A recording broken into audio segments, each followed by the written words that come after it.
Hey everyone, this is Frugal Panda here with just a quick ride on the RadMini by Rad Power. This is the version 4, 2021 version of it. I'm at the Aurora Reservoir in this video, and it's a pretty cool ride. It's kind of weird doing rides, like long rides like this in November in Colorado, but it's just how the weather is. Anyway, it's a beautiful place to go. If you ever decide to go to the Aurora Reservoir, the best thing I would do, unless you plan to do other things there, is ride my bike there. If you ride your bike and you go on one of the gates, it's totally free. So now if you're going to go do some fishing or take your boat or your kayak there, of course you pay the fees and all that good stuff. But if you're just going to ride your bike, then the best thing to do is just ride your bike there and ride it along the trail and the path, and it's free.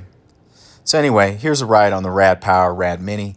It's a fun little electric bike, very easy to use, fairly quiet motor, 750 watts, fairly large battery. I never have no issues with it. It's real fun. Thanks for watching, everyone.